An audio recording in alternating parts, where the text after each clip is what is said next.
Well, good evening, everyone, and welcome back to AJ102, Introduction to Law Enforcement and Criminal Justice. Tonight's lecture is going to be on Chapter 10, and we are going to be covering gangs and drugs and threats to our national security. Now, there's a lot of information in this chapter, and I'm going to hit the highlights as we go through, and I will do my best to try to make the 60-minute mark as well. Please don't forget about those student resources, the key terms in the front of each chapter for you to look at, along with the general discussion questions that are located at the end of each chapter. And as in previous chapters, I am going to again skip through the learning objectives and allow you to look at those, and after the lecture and after you read the chapter and everything else, you can go back through and see how many of these items that you may have picked up on. And so I have a lot of reference points in here for you to take a look at your leisure. Now, this is a particular three-part series, if you will, the Gangs of Compton, and it features two individuals that I worked with when I was working with the city of Compton, where I started my law enforcement career. And on the left is a gentleman by the name of Tim Brennan, and on the right is Bob Ladd. And these two were very famous gang officers and have actually testified as experts in many high-profile gang trials, and have written books and things of that. And they actually did a show about music and the streets of Compton and how they kind of intertwined with law enforcement and all the things that were going on at the time back then. So A&E has this special, and the link will take you to the A&E website where you can kind of take a look at that whole series. This is a very short YouTube video, kind of as a precursor to give you a look at what's going on. So as we start to look at gangs, we're going to look at them in a very broad way. We're going to look at the gangs that you might recognize or know, kind of like local street gangs, and then we're going to kind of broaden out to more of the big time criminal street gangs or cartels. Now, when you look at this picture, and I put this up here for a reason, just to get you thinking, in the city of Compton, there are many local neighborhood street gangs. And of course, you have the two largest that are there when I was an officer around there were the Crips and the Bloods. And the Bloods, of course, were partial to the color red, if you will, and the Crips to the color blue. And a very interesting concept there is they also had two high schools. And as you can see by looking at the picture, pretty much if you were anywhere living in the Blood neighborhoods, or a Blood gang member or what have you, you would definitely go to Centennial High School. And on the other end of the spectrum, if you were a Crip gang member, etc., you would end up at Compton High School. So you can see that this issue of gangs and the feuds and things that go on between them can even permeate into things such as where you might actually go to school. I also placed a very interesting video about Los Angeles street gangs that if you want to take the time to watch, you can, because I think it's very interesting and you get a lot of information. So let's go ahead and jump in. On January 8th, 2016, drug kingpin Joaquin Guzman Loretta, better known as El Chapo, was apprehended in the coastal city of Los Mochis, Mexico. Now, Guzman, the head of the Sinaloa cartel, had twice escaped from captivity and was notorious for creating elaborate tunnels to elude authorities. And his organization is credited with building more than 90 underground passageways between Mexico and the United States, complete with lighting and ventilation and carts to allow his cartel to smuggle large amounts of drugs across the border. Now, on May 20th, 2016, the Mexican Foreign Ministry announced the approval of Guzman's extradition to the United States to stand trial on numerous federal charges of drug trafficking. And according to U.S. officials, El Chapo faces charges in Arizona, California, Florida, Illinois, New Hampshire, New York, and Texas, to name a few. Now, drug cartels are recognized as among the most dangerous gangs currently threatening the United States.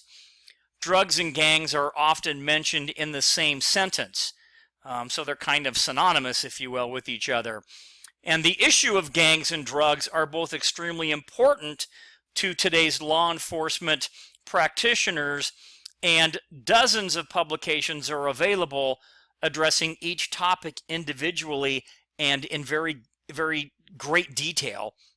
However, such in-depth coverage of these critical issues is beyond the scope of what we're going to talk about today. So we're just going to kind of hit the highlights as it relates to some issues of organized crimes or organized crime and gangs and what have you. And if you want to get additional resources, you can definitely research a little bit further. So gangs have existed in nearly every civilization throughout history. And most gang experts believe street gangs probably started in our country in Los Angeles around the beginning of the 20th century. And gang violence definitely plagued cities at high levels. Now, according to the National Gang Center, about 850,000 gang members and about 30,700 gangs have been active in the United States in 2012.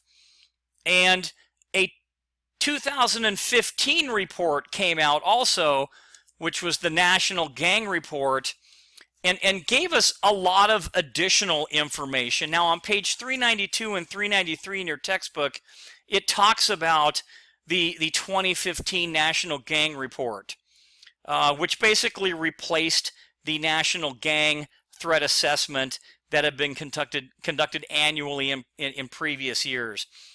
And it presented several key findings based on survey analysis and reporting from numerous federal, state, local, and tribal law enforcement agencies. So a lot of information.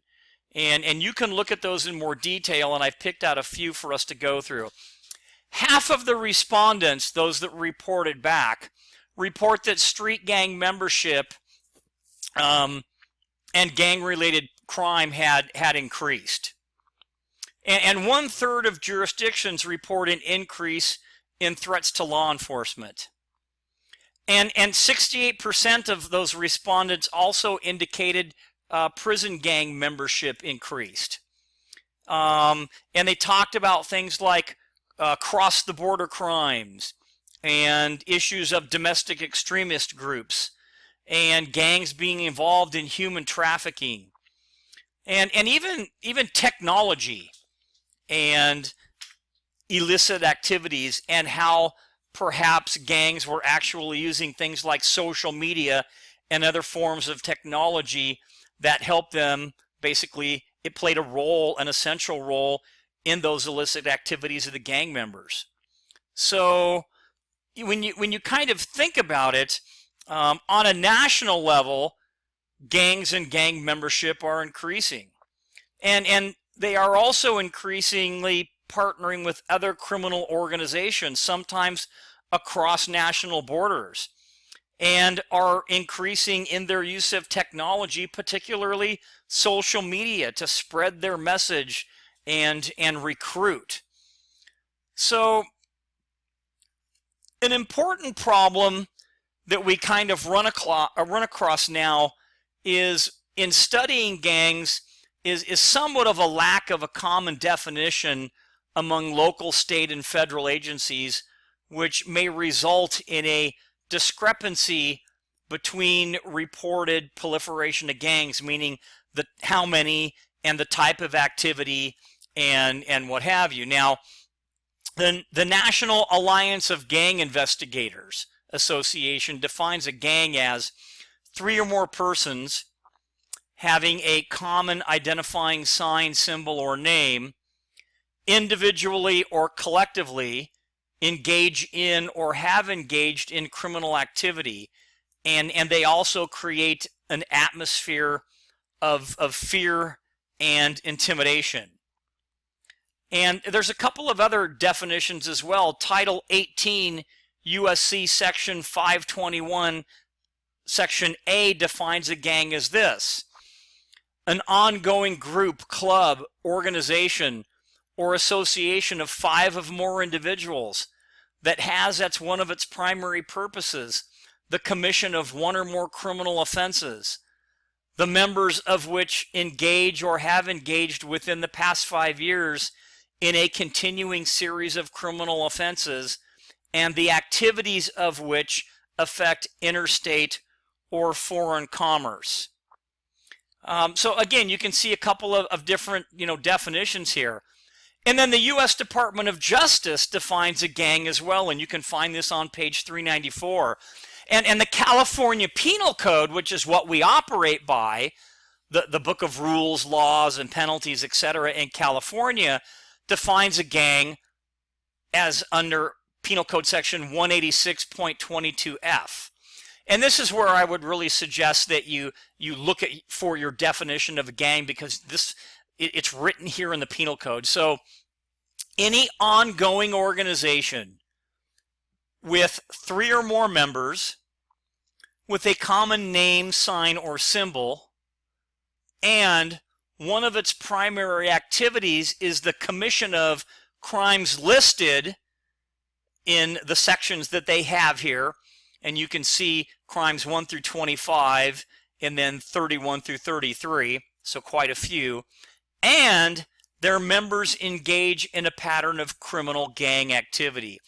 Now, if you were to Google Penal Code Section 186.22, you could actually look at the entire definition, which has a few more points, but this is a good start for us to kind of look at as it relates to gangs and gang membership and what it is as far as a definition. Now, although gangs vary extensively regarding membership, structure, age, ethnicity, there are 3 basic types of gangs that have been identified by gang investigators, and that would be street gangs, prison gangs, and in your textbook it says OMGs, and that's not oh my gosh as we kind of know it today. It's outlaw motorcycle gangs. And the most significant and pervasive threat comes from those neighborhood-based street gangs. So data from the 2013 National Gang Report indicates that gang composition in the United States is approximately 88% street gang members, about 9.5% prison gang members, and about 2.5% of outlaw motorcycle gang members. So let's just kind of do an overview, okay? We're not going to get into it really deep. The videos and other resources that I've posted will help you learn a lot more, but we're just going to kind of touch on the top of everything, and just the broad stroke here on kind of a general sense of gangs. So street gangs are criminal organizations that form on the street and operate in neighborhoods throughout the United States. And neighborhood-based gangs are confined to specific neighborhood and jurisdictions with no known leadership beyond their communities, if you will. Now, in contrast, national level gangs have a presence in multiple jurisdictions, and neighborhood-based gangs exist throughout the country, and because of their sheer numbers and geographical coverage, they do pose one of the greatest threats. And although most gangs are typically limited in membership of the same gender and are ethnically and racially homogeneous, meaning kind of the same, comprising individuals who share the same language, cultural background, heritage, etc., more variations to this norm are being found. So we're seeing more perhaps allowances where one particular group might allow someone from a different race or what have you to get involved in their street gang. So let's kind of take a look at some of the gangs as we go through and get just a little bit deeper. Now, the first myth that we want to dispel is that most street gang members are juveniles. And that's not true. The average age for a gang member is found to be between 18 and 24 years of age.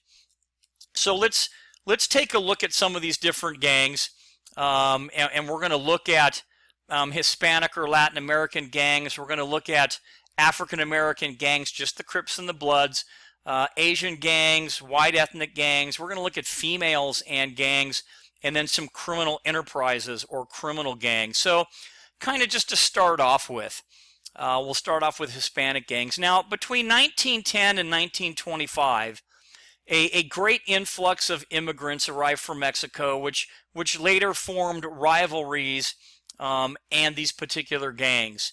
And in the 1930s, brought families from Arizona, New Mexico, and Texas. And as these families started to come in, this resulted in claiming of territory and neighborhoods, if you will.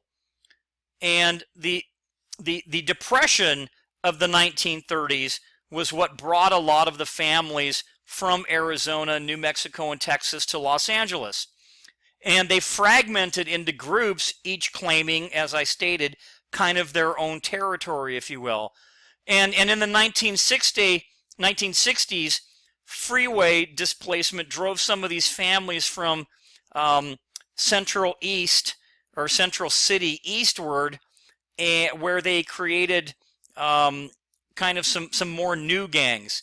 Now, today Hispanic gangs comprise of Chicanos, a term reserved for those from Mexico or Puerto Rico, Cubans, and individuals from various Central and South American countries. But amongst the most feared street gang would be who they call MS-13. And MS-13 is considered by many gang experts to be America's most dangerous gangs, and investigations indicate it to be present, or these gang members to be present in almost every state, continuing to grow its membership and targeting younger recruits more than ever before. And some other Hispanic gangs that you might have heard of, and some of these have a very long-standing system of tradition as well. You may have heard of the 18th Street or Latin Kings, and these are a couple of the larger ones. And again, we're just going to kind of touch on a few. We're not going to go through a lot of these. Now, African American gangs also existed in Los Angeles for many years, and founded in 1969 in Los Angeles, California. The Crips are primarily an African American gang, not exclusively though. They're a street gang that was formed to battle neighboring street gangs, and it was founded by Stanley Tookie Williams and Raymond Lee Washington, who decided to merge their local gang members who were mostly around like 17 years old.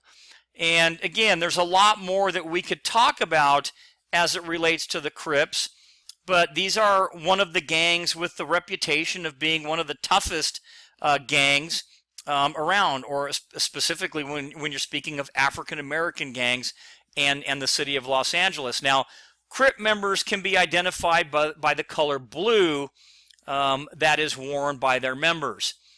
Now, founded in 1972 in Los Angeles, California, the Bloods are also a primarily African American street gang, but not all of that, because it's changing a little bit. That was initially formed to compete against the influence of the Crips, and it all started when Raymond Washington, one of the Crips founders, and several other Crip members confronted Sylvester Scott and Benson Owens. And after the confrontation, Scott established the Piru Street Gang, which was known to be the first Blood street gang. Now, while Owens established the West Piru Street Gang as protection from the Crips, and Blood members can be identified by the color red that is worn by their members. And again, remember, we're not going to go really deep into this, but we're just going to kind of give you kind of a thumbnail of these. And here's some photographs that you can kind of distinguish, probably pretty easy, the difference between the Crips, which are on the left, and the Bloods, which are on the right. And then sometimes, a lot of times when you see photos, you can always you can kind of figure out where the gang might be from. So if you look at the upper left, those particular gang members that are posing for this photograph are from Kelly Park in the city of Compton. So thus the name for them would be Kelly Park Crips. So just a little bit of information on the Crips and the Bloods. Now Asian gangs, various groups in the United States consist of members of Chinese, Japanese, Vietnamese, Korean, and Filipino ethnicity. And although historically limited to regions with large Asian population, Asian gangs are currently expanding throughout communities nationwide.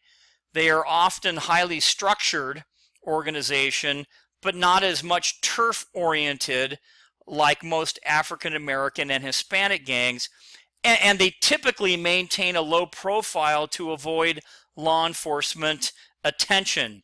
And Asian gang members are also known to prey on their own race and often develop a relationship with their victims before victimizing them. So highly structured, low profile. One of the crimes that they tend to commit would be home invasion robberies, and some of the more larger gangs or Asian gangs would be like the Tiny Rascals or Asian Boys. And there's going to be a chart that's going to come up. I think it's on page 398 and 399, and maybe even 400, that give you a little bit more information about gangs and the different types and names, etc. So, what about white gangs? So, are there any? Well, there are, and sometimes, and we're going to talk a little bit more about characteristics, but sometimes tattoos can give you away, specifically in this photograph. So white ethnic gangs are composed primarily of European American members. Neo-Nazi skinheads are perhaps the best known white ethnic gang, with members who are basically militantly racist and advocate white supremacy. The Aryan Youth Movement and White Aryan Resistance are groups also aligned by racism. And then you have white stoner gangs that emphasize the occult and sometimes satanic rituals. And white ethnic gangs typically engage in hate crimes directed at other ethnic and religious groups and those with alternative lifestyles. So again, skinheads, Aryan Youth Movement, Aryan Brotherhood, and you can tell the extent of the racism simply by looking at the tattoos that they that they have on their body.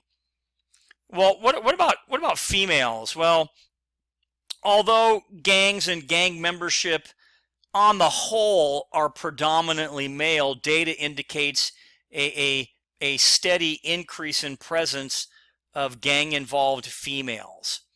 And although, you know, they do a lot of different things, females do. They could be lookouts, decoys, they could carry weapons, they can move information in and out of prisons, they can hide other gang members, and they can also be involved in their own female gang. And, you know, so females may be part of an entirely female gang and participants in a co-ed gang, or auxiliary members in a predominantly male gang. And a female gang may have a name affiliated, let's say, with its male counterpart, such as the Vice Ladies from the Vice Lords. So they're making that same name more in the feminine side than the masculine side. So you can see how that separates. So, you can see some of the photos here where we're talking about female gangs and gang membership. And sometimes a lot of the individuals that are really into the gangs might go a little bit overboard, specifically with their tattoos. When you look at this young lady's face, let's say right here. But anyway, let's kind of move on. And then we're going to talk about criminal gangs. And as noted earlier, most agencies reported involvement in criminal activities as the most important factor defining a gang. And again, on page 398, there's a table that summarizes several types of criminal organizations, most of which are gangs, listing their names and the type of criminal activity in which they engage. And this table also includes some previously mentioned gangs, illustrating the difficulty in classifying gangs and gang activity. So, I mean, and look at the amount of firepower that some of these criminal gangs actually possess. Outlaw motorcycle gangs are among the most dynamic gangs worldwide. And even though the image of the biker gang member remains of a, kind of a leather and denim, rough rider, tough guy kind of thing, the reality today is that many of the members of such gangs are quite well educated, some holding college-level degrees in finance, business, and law in order to improve the gang's profitability. Now, outlaw motorcycle gangs are increasingly collaborating with organized crime groups to influence the drug trade, and they are also heavily involved in things like extortion and slavery and prostitution and debt collection and money laundering. So you can see that, they do have a lot of things kind of going on. And then another thing that happens too is that a lot of times these outlaw motorcycle gangs are involved in a lot of charity type of events in order to basically bring themselves into a better light. So outlaw motorcycle gang members have also been known to be kind of systematically and routinely trying to exploit and infiltrate law enforcement and business, meaning like trying to get a job, let's say, with the DMV so they can obtain personal information of others and things like that. And all outlaw motorcycle gangs are classified as one percenters, which the Bureau of Alcohol, Tobacco, and Firearms defines any group of motorcyclists who have voluntarily made a commitment to band together to abide by their organization's rules enforced by violence, and who engage in activities that bring them and their club into repeated and serious conflict with society and the law.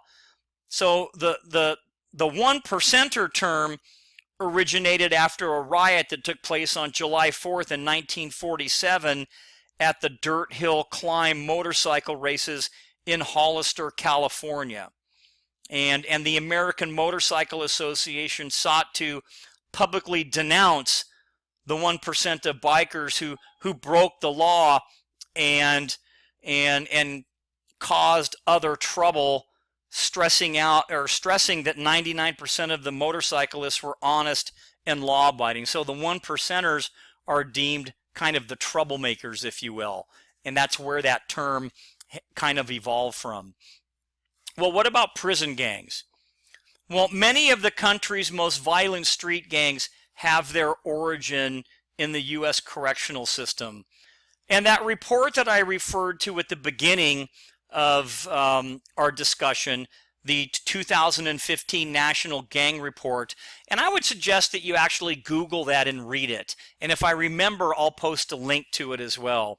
Now, it defines a prison gang as a criminal organization that originates in the penal system and continues to operate within correctional facilities throughout the United States. Prison gangs are what they call self-perpetuating criminal entities that also continue their operations from outside of prison. Prison gangs like the Mexican Mafia, Nuestra Familia, and the Aryan Brotherhood often have close ties to street gangs, and their leaders may serve as shot callers for street gangs, coordinating drug trafficking, extortion, intimidation, gambling, and other such activities from prison. So we're gonna skip through the discussion questions because we just have so much stuff to do. Well, what about characteristics of gangs? So we've kind of looked at a few different types, and we've defined a gang. We've looked at some types of gangs, and now let's kind of take a look at like a characteristic. Well, the criteria used by various jurisdictions to define gangs previously discussed are collectively used to distinguish gangs from other groups. And distinguishing characteristics of gangs include things like criminal activity, organizational leadership, domain identification, use of symbols, and a use of name.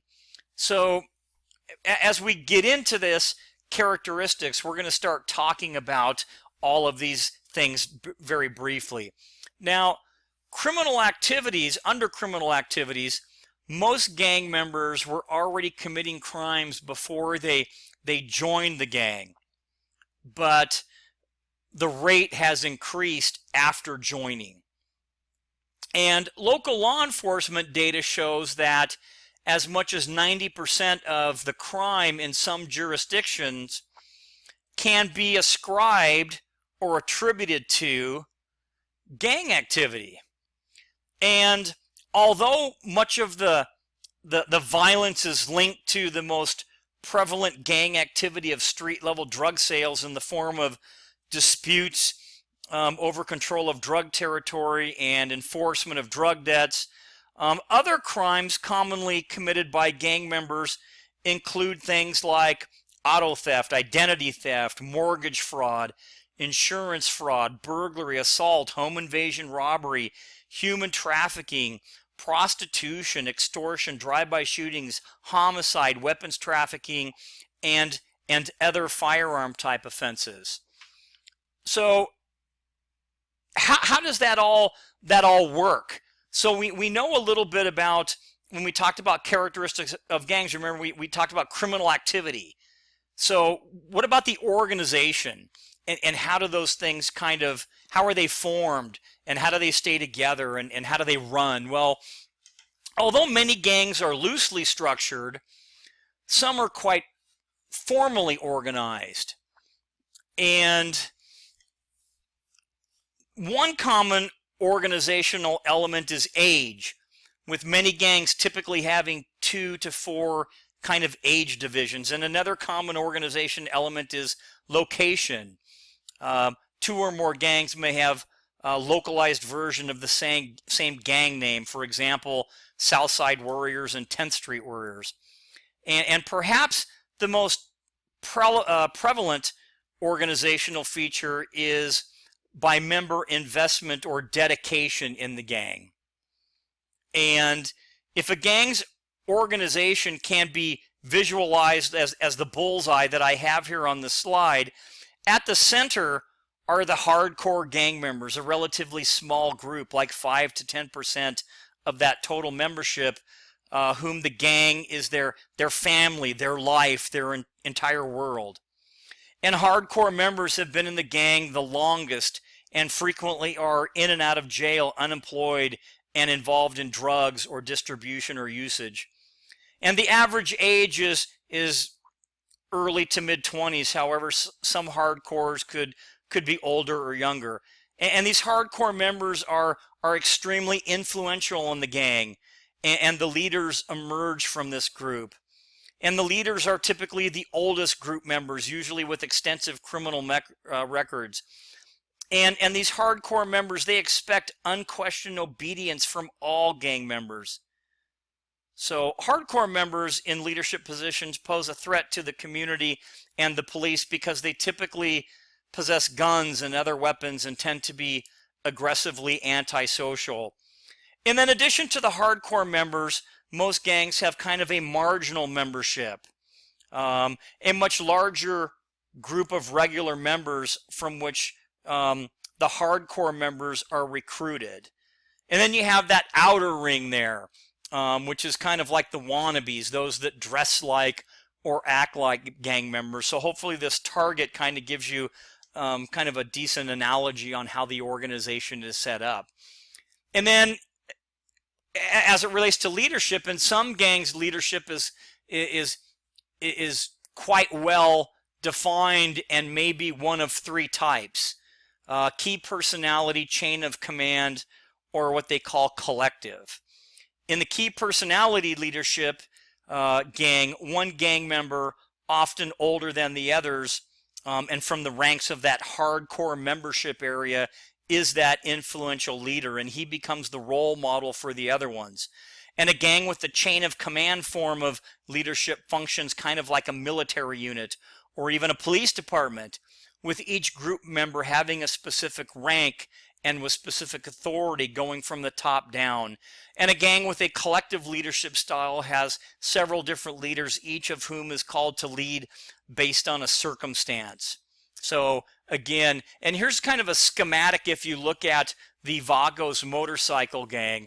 And a lot of times we will use these types of things that you see here through our crime analysis unit to link the gangs together to actually identify who the leaders are in this particular instance, in the middle, the international chapter, and then who the leaders are for each individual chapter and some of those members. So this is a pretty good indication of a good link chart as it relates to outlaw motorcycle gangs. Well, what about domain identification? Well, this simply refers again to the turf or the geographic area of territory. So, and if one gang trespasses on another gang's turf, gang violence is likely. And some gangs claim exclusive control over certain activities in an area, such as the right to collect fees from students using the restrooms, or insurance payments from local merchants in exchange for protection and drug sales and things like that. So this kind of crude chart or picture that you see here shows the city of Compton and some of the surrounding areas, where you can see the red would be the blood areas and the blue would be the Crip areas, and this is how you would kind of designate these gang neighborhoods or territories. Some other things would be like symbols, some characteristics of gangs. Well, what about symbols? Well, gang symbols are common. Clothing, hand signs or signals, graffiti, tattoos are all used as a symbolic representation of a person's affiliation with a specific gang. So you can see we're talking about a Crip gang member here. You can even look at the tattoo. You can see across the top, I think, Compton Crips. So you can see right here. And here's his CC. You can kind of look right here for Compton Crip. And you have the color blue. So these are just some characteristics, if you will. Clothing can distinguish a particular gang. Sometimes colors, as I just mentioned, are used to distinguish a gang. And members often wear subtle indications to announce themselves as part of a gang, but yet not draw attention to police. So gang members will use things like jerseys, t-shirts, belts, and jackets with emblems. And you'll see that like right here. Okay, so the hat. And, you know, this could be standing for Compton Crip, or it could be Kelly Park Crip. So, but the hats, a lot of times, even the color will distinguish where or what area that person might be from. However, you know, clothing in itself does not indicate gang membership. Now, there's a term out there called representing, and that's where it is visually displaying an allegiance to a gang, and commonly encompasses dressing to the left or to the right of the body, depending upon the particular gang. And another form of symbolic communication typical of gang members is hand signals. Certain signs are flashed to indicate membership in a specific gang. And the term stacking refers to members demonstrating and representing their own gang by throwing up these visual hand signs, these hand signs that you see right here. And then finally, graffiti. Well, graffiti is a common form of symbolic communication used by gang members frequently to stake out a gang's turf. And graffiti is also sometimes referred to as the newspaper of the street because it makes public announcements to gang members and community residents, and it advertises the gang's exploits, commemorates fallen gang members, and even issues challenges to rival gangs, like defacing, erasing, or Xing out, or substituting one's gang graffiti by a rival gang constitutes a challenge and usually results in some type of violence or gang warfare. Now, law enforcement officers can glean a lot of really important information and develop useful intelligence by being able to read graffiti. So what about names? Well, names can vary from the very colorful to kind of the straightforward. It could be locality like 13th Street or, 2nd Street. It could be animals like the Cobras or something. It could be royalty like the Kings. It could be rebellion like the Rebels or something similar. Or West Side Warlords or something. So gang name, they can vary. And an interesting couple of links I put at the bottom of this page are for a website called streetgangs.com. And if you go here, you can really look at, will take you to the page on Crips, and one will take you to the page on Bloods. But that entire website has a lot of good information if you want to get a little bit more in depth on gangs and things like that. Well, what about culture? We're still kind of under characteristics, but what about that gang subculture? Well, taken together, the many characteristics of gangs just described form a gang subculture, and these values and norms and lifestyles and beliefs are often found in a gang code of behavior, which may include the requirement to always wear those gang colors, or to get a tattoo representing the gang, or if you're arrested, to never reveal anything about the gang, as there's no lower life form than someone that's a rat or a snitch. Another part of the gang subculture is that gang members are also sometimes victims of violence as well. And again, so there's a lot of different things that go into this culture, and a review of literature on youth gang membership reveals that young gang members are often themselves victims of violence, and that this victimization is frequently overlooked and ignored in discussions regarding the criminal activities of gang members. And this violence may exist before joining a gang, while in the gang, or even after leaving the gang. And noting robust evidence linking delinquency, violence, and gang membership found that about 70% of gang youths reported being the victim of general violence compared to 46% of non-gang youths. So, now we're going to talk about why people join gangs, but paradoxically, youths frequently report joining a gang for protection from violence. And data from a 5-year longitudinal panel study of adolescents in 7 U.S. cities found that about 28 to 57% of all self-identified gang youths joined for protection. And similar studies were done that found female gang members often joined because they wanted to escape violence in the home. So some interesting information. So why do people join gangs? Well, in addition to seeking protection. A variety of other reasons exist for joining a gang, including desire for identity or recognition, to have fellowship and brotherhood, or even to make money. But the most frequently cited reason for joining a gang is the need to belong. And those close ties, the close ties of gang members, are a major motive for membership.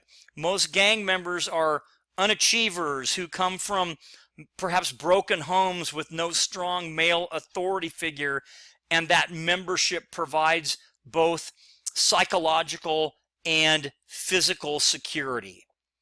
And then criminologists have proposed other theories for why people join gangs, and those are on page 406. And I'm not going to go through or define each one of those. I'll hit the highlight, but we're not going to have time to define them. But there are other theories on that page that are more research-based theories, if you will, and you can kind of take a look at those at your leisure. So these theories are social disorganization, the strain or anomaly theory, cultural deviance, control of social bond, learning, labeling, rational choice, and then what they call critical or Marxist. And again, they're on page 406, these theories, and I'll let you take the time to kind of go through those. Well, so we know why they do, but what are some risk factors? What makes you like at risk to become a gang member? Well, in addition to looking at why people join gang, why do they join, predisposing or risk factors should always be considered, and family structure is probably the most important risk factor in the formation of a gang member. So before we get into gang intelligence, I want to kind of talk just a second a little bit more on that risk factor area. So investigators have found certain common threads running through most families having hardcore gang members. And again, family is often one of the big issues as it relates to risk factors. So remember, the most important risk factor in the formation of a gang member is family structure. So now let's talk about gang intelligence and how do we respond to a gang problem, and how do we deal with that. So a critical element of successfully responding to a gang problem is getting the buy-in from the stakeholders in the community. And to achieve buy-in, the stakeholders must first be aware of a gang presence. And getting a community to actually acknowledge a gang problem can be challenging. And many stakeholders, including community members of law enforcement and city officials, are sometimes reluctant to admit they have a gang problem for a lot of different reasons. And you could probably figure some of them out. City officials may fear loss of revenue when businesses and visitors decide to avoid the area because of gang activity, and police administrators may worry that acknowledging that gangs are established in a jurisdiction might portray the police as not doing their jobs as far as being guardians of the community. But the second challenge is getting stakeholders to understand that the police do not bear sole responsibility in dealing with gangs. A community that hopes to effectively tackle a gang problem has to engage all affected parties in finding a solution. And that's police, schools, parents, youth, business, religious groups, and social service organizations. So how do we kind of get started with this? Well, gang intelligence is big. And in the war against gangs, information and intelligence is vital.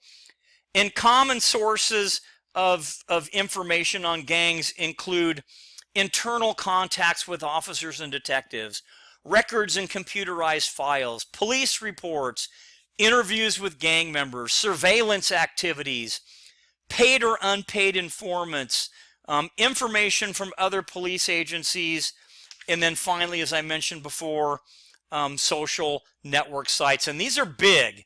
And I put that there in red because a lot of individuals, a lot of gang members and gangs will actually post their stuff on like Facebook. And the picture that you're looking at right here is one that was posted up on Facebook. Now you can see that they're pretty much, if we're trying to figure out in court and testify that these are gang members, well, you can see even little Johnny right here throwing up his gang sign or whatever, and they got some firearms and different things like that. So these social networking sites are a fantastic way for us to get information. So moving on. Well, so how do we respond to the gang problem? So we know about intel. We have to get that. Now, throughout the country, several approaches to addressing the gang problem are being used, and these include primary prevention, secondary prevention, intervention, suppression, and then reentry. Now, primary prevention targets the entire population in high crime, high risk communities, and the key component is a one-stop resource center that makes services accessible and visible to community members. Services include things like prenatal and infant care and after-school activity and truancy and dropout prevention, job programs, and the secondary prevention identifies young children, let's say from 7 to 14, at high risk, and drawing on the resources of schools and community-based organizations and faith-based organization, and intervenes with appropriate services before early problem behaviors turn into serious delinquency. And intervention targets active gang members, close associates, and gang members returning from confinement, and involves aggressive outreach and recruitment activity. And intervention helps gang members who want to get out of the gang and helps them immediately. And suppression focuses on identifying the most dangerous and influential gang members in the community. And then reentry targets serious offenders returning to the community after confinement and provides appropriate services and monitoring. And many experts believe this final element is grossly underemphasized, and that efforts to combat the gang problem are severely undermined when an agency fails to put resources towards reentry. And a lot of departments now, I can tell you, have specialized units that deal with reentry. And what I've posted here on the right is a flyer from the Rialto Police Department's reentry support team. And you can see kind of a picture of what's going on here. They'll have faith-based organizations and people that are looking for individuals to get jobs, and educational programs so someone can get a GED or go to college, and legal and child support services, and Social Security, and veteran affairs, and motor vehicles, and all of this stuff, to where individuals that get out of prison can come here, and we can start to help them get some of those resources that they truly, truly need. Now, a survey of law enforcement agencies found the following strategies and tactics and activities being used to combat gang activities, and that's located on page 409 and 410. And we're not going to spend too much time on that, but I wanted to go back to one thing really quick before we move on to prosecution and the difficulties therein. When we talk about suppression, okay, the most effective strategies to combat gang violence were saturation patrols and targeting gang hotspots, identifying, tracking, and targeting known gang members, zero tolerance initiatives, partnerships, and multi-agency initiatives, task forces, and prosecution efforts. So when we talk about suppression tactics include things like sweeps, gang sweeps, and intensified surveillance, and again, hotspots, and targeting specific gangs, locations, and gang members. And gang sweeps are a form of suppression, and they are basically highly concentrated enforcement activities carried out in small areas where gangs are known to kind of hang out. And the suppression component may involve collaboration among police, probation, prosecution, etc., targeting the most active gang members. So there's a couple of those. You also have some other task forces on a multi-jurisdiction type aspect where you can use the Department of Justice Gang Targeting Enforcement and Coordination Center, which is a multi-agency national gang targeting system that was formed back in 2006 by the Attorney General to serve as a catalyst in leading a unified federal effort to disrupt and dismantle violent criminal street gangs.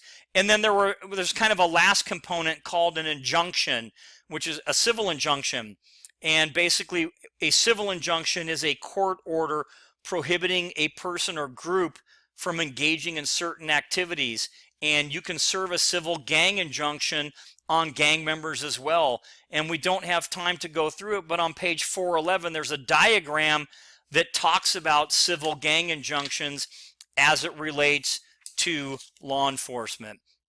So now, what are the difficulties when it comes to prosecuting? Well, victims and witnesses are reluctant to cooperate, and you can probably understand why. Sometimes they feel it's a sense of futility, that, hey, what's the use? Why should I do it? Nothing's going to change. Personal harm, they feel if they come forward and testify that somebody might get hurt. Gang intimidation and fear of reprisal, meaning a lot of times the gang members will intimidate the witnesses, and there's this fear of the gang members coming after them. And then the witnesses' credibility, because sometimes the witnesses might be gang members themselves. And then the last one, which is really important, would be law enforcement and the police reports that they write, because sometimes the reports may just be inadequate, and we're not teaching our officers how to really document things the way they should when it comes to gang reports. So is there a model out there that kind of works? Well, there is a comprehensive gang model, and this comprehensive gang model holds that two factors largely account for a community's youth gang problem.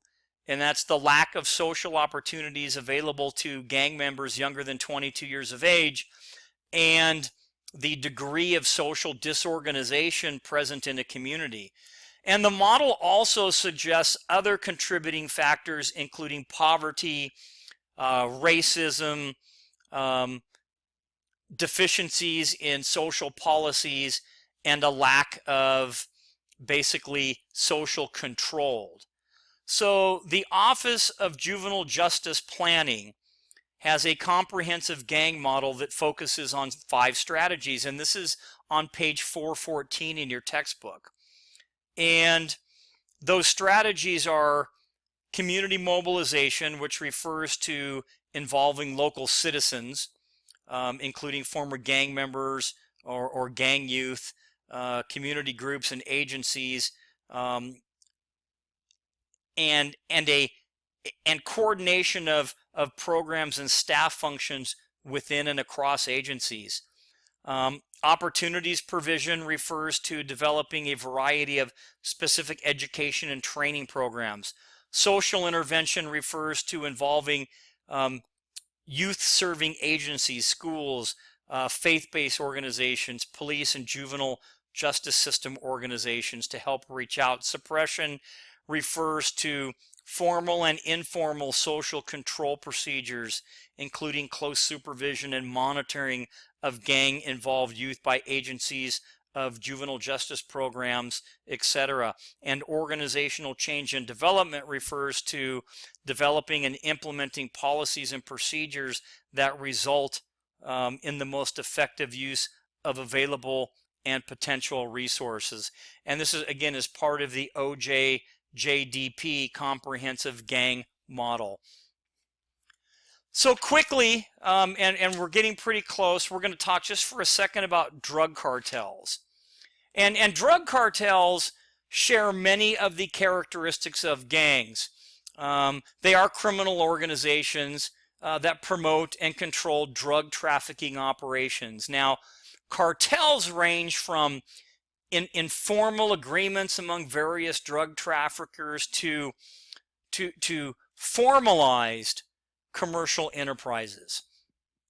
And the picture that you see here is basically, you can call it a linking chart, but it's a kind of an ID, if you will, of the California Mexican Mafia. And this is one way, again, that law enforcement will figure out and try to figure out who is involved, say, in the Mexican Mafia, and what level are they at, what prison may they actually be at, were they discharged, and it's one way of kind of making a big picture or schematic of this basic, drug and gang hierarchy, if you will. Now, when you talk about the Mexican drug war, according to the National Drug Threat Assessment in 2015, the greatest organized crime threat to hit the United States currently comes from what we call MTCOs, or Mexican drug trafficking organizations. And these MTCOs dominate the drug trafficking and wholesale distribution of drugs like heroin and methamphetamine and cocaine and marijuana. And the primary gateway has been through and is through the southwest borders. However, as of late, there are some other avenues that these drug cartels are getting their drugs through, and that would be through the Atlantic coast or even Canada. So in 1914, and we're going to go back a little bit. Well, let me do this. We talked about the gateway, and I want to make sure that you kind of understand it. Although the primary gateway for illegal drug entry into the United States would be the southwest borders, and let me go back so we can be on the right slide and you can see that there.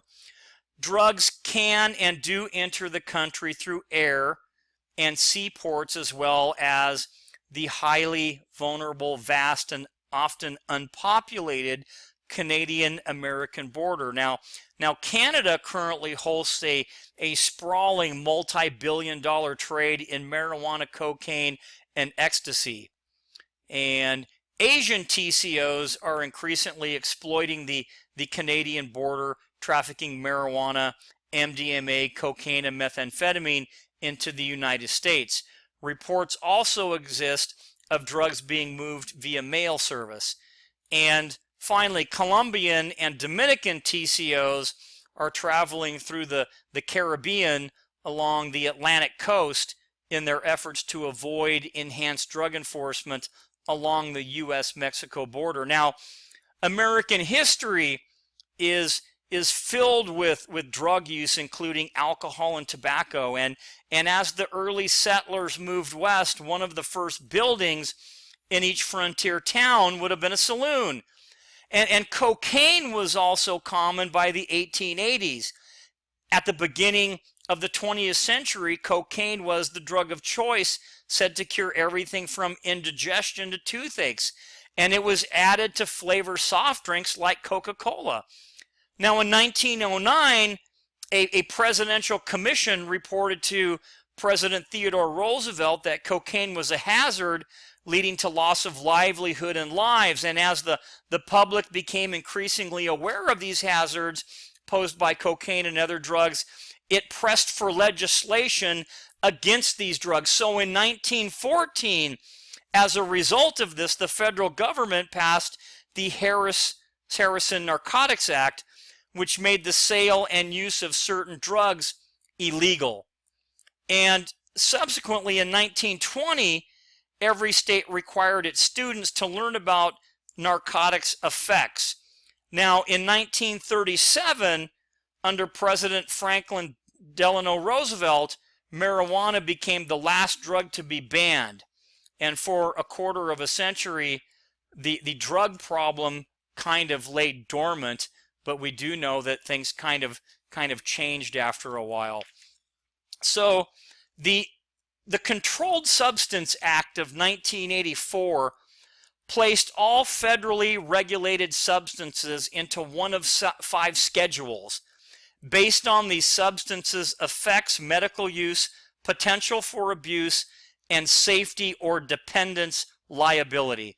And drugs in Schedule 1 have the highest potential for abuse, unpredictable effects, and no generally accepted medical use. In Schedule 1, drugs could be like heroin or LSD or GHB. And at the other end of the scale, Schedule 5 drugs have the lowest potential for abuse and may lead to limited physical or psychological dependence and may have accepted medical uses. And drugs in that category were like over-the-counter prescription drugs or codeine or things like that.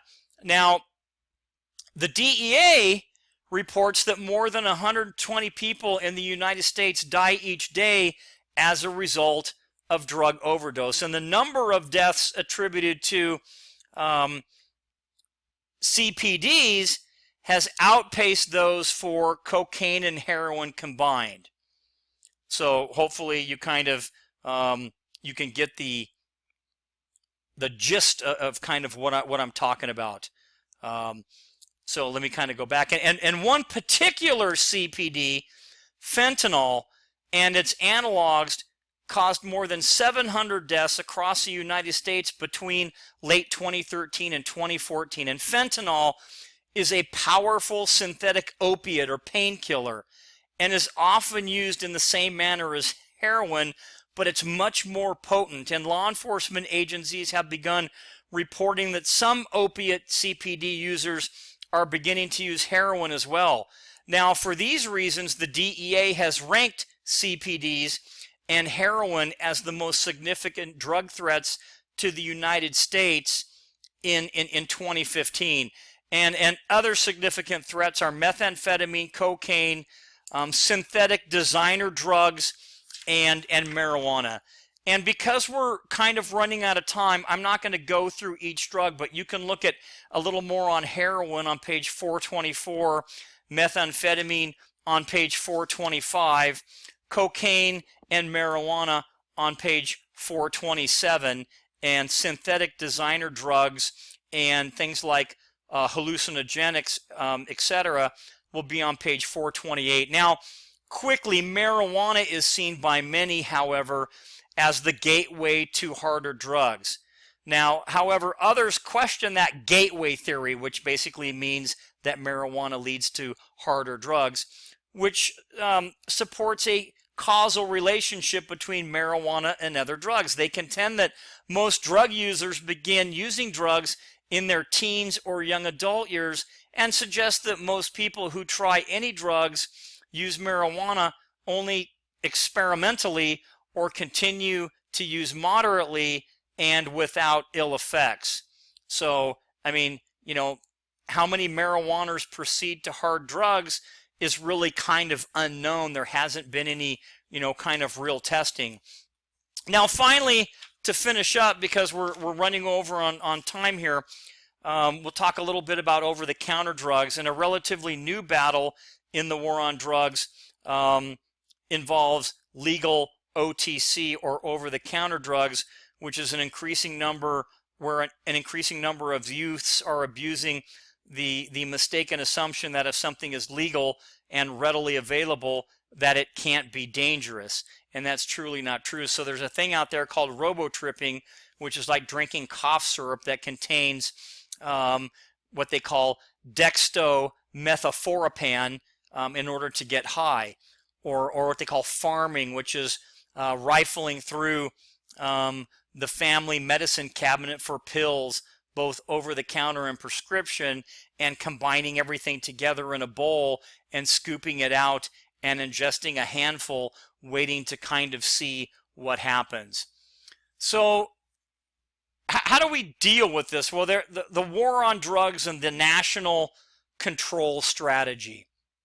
The core components, without going through every single component because it's gonna be difficult for time, would be prevention, would be early intervention, treatment and recovery, criminal justice reform, disrupting production and trafficking, strengthening international partnerships, and of course, improving information systems. And how do we control it on the crime end? So what we just went over was a national drug control strategy. And the strategy that we talked about, if I can go back for a second, those core components were from the 2015 National Drug Control Strategy. So you can go through each strategy and get a little bit more information. But how do we deal with it from a law enforcement thing? Well, we can do crime control includes enforcement at the local level and source control at the national and international level. And at the local level, strategies to deal with the drug problem include things like drug raids or surveillance, both light cover and deep cover, undercover assignments, arresting drug dealers and recognizing individuals who are using illegal drugs, and source control. Meaning identifying where the drugs are coming from, and interdiction, which is destroying the line of communication or cutting off the line of communication in the case of drug control, halting the flow of drugs into the United States. And what about punishment? And then we're going to kind of finish up. Well, one way to handle the drug problem is to punish those involved in selling or using drugs, either through incarceration or asset forfeiture, taking their money, in hopes that these sanctions will deter crime. Well, spending time behind bars has been a consequence of illegal activity for thousands of years, and during the 70s, many citizens and legislators advocated that get-tough approach to the growing drug use crisis, viewing imprisonment of drug offenders as the best solution. Now, since the passage of mandatory drug sentencing laws during the 70s, millions of substance abusers have been incarcerated by the nation's criminal justice system. The non-discretionary sentencing policy has basically filled our nation's correctional institutions with drug offenders, which happen to be the most that are in prison, leaving less room for what many may consider to be like those real criminals, like murderers and rapists and violent offenders. So with our correctional facilities overflowing and the increasing number of violent offenders requiring prison space, courts have become more reluctant now to incarcerate drug offenders. And adding to this reluctance is the growing body of evidence that tougher sentencing laws really hasn't made much impact on reducing criminality as it relates to drug offenders. So there's a lot of issues there and a lot of things to consider. And last, you're going to find on page 437 the area of legalization. And we're not going to spend a lot of time on legalization because we might do that in perhaps a second debate later on. But the arguments for would be, specifically we're talking about marijuana, costs, organized crime, which might eliminate the drug lord's major source of funds, and the revenues where you can get tax dollars, etc. And then some arguments would be more drug use and addiction and increased crimes and medical cost and social values. But I'm going to let you read through that.